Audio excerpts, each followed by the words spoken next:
Η ζάχαρη συνδέεται με δύο τύπους καρκίνου. Ποιοι είναι αυτοί? Το να μειώσουμε την ποσότητα της ζάχαρης που καταναλώνουμε πρέπει να είναι βασικός στόχος διατροφής, αλλά όχι μόνο για λόγους αδυνατίσματος, όπως, ίσως, νομίζετε. Σύμφωνα με έρευνα για την ζάχαρη από το Κέντρο Καρκίνου Anderson του Πανεπιστημίου του Τέξας, τα υψηλά επίπεδα διαιτητικής ζάχαρης, δηλαδή εκείνης που προσλαμβάνεται μέσω της διατροφής, στην τυπική δυτική διατροφή αυξάνουν τον κίνδυνο εκδήλωσης καρκινικών όγκων στον μαστό, οι οποίοι τείνουν στην συνέχεια να κάνουν μετάσταση στους πνεύμονες.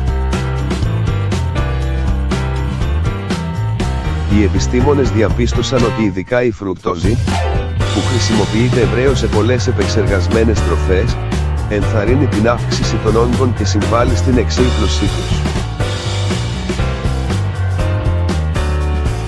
Προηγούμενη έρευνα έχει συνδέσει τη διαιτητική ζάχαρη με διάφορους τύπους καρκίνου, σύμφωνα με το Κέντρο Καρκίνου Dana-Farber, ενώ και άλλες μελέτες έχουν δείξει μια σύνδεση μεταξύ της ζάχαρης και της φλεγμονής στον οργανισμό, που μπορεί με τη σειρά της να οδηγήσει στην ανάπτυξη καρκίνου.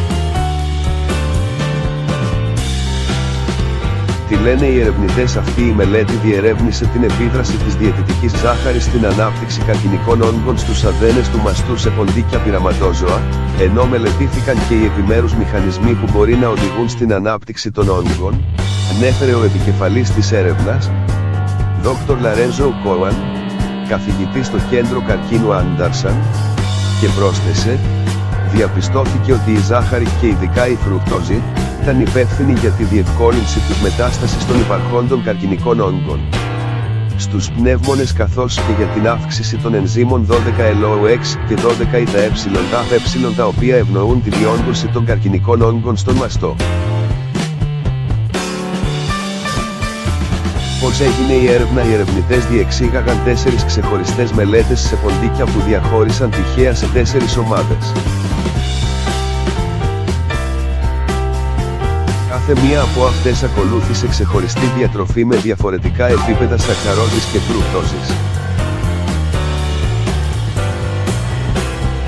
Διαπιστώθηκε ότι το 50-58 των ποντικών στην εμπλουτισμένη σε σακχαρόζη διατροφή ανέπτυξαν όγκους μαστού όταν έγιναν 6 μηνών, αλλά μόνο το 30% των ποντικών σε μια διατροφή ελέγχου του αμύλου είχαν μετρήσιμους όγκους στην ίδια ηλικία.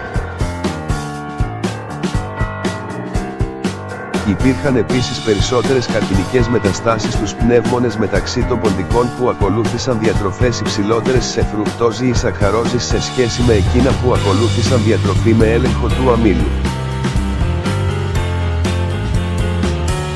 Ο Cohen είπε ότι τα δεδομένα από τη μελέτη υποδηλώνουν τον σχηματισμό των ενζύμων 12-LOX και 12-HTE που προκαλείται από την ζάχαρη στα κύτταρα όγκων του μαστού, προκαλώντας την ανάπτυξη αυτών των όγκων. Είπε, ωστόσο, ότι χρειάζεται περαιτέρω έρευνα για να διαπιστωθεί εάν η ζάχαρη έχει άμεση ή έμεση επίδραση στην ανάπτυξη του όγκου.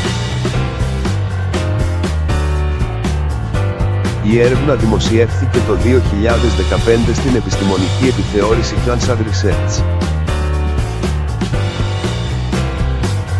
http://www.upi.com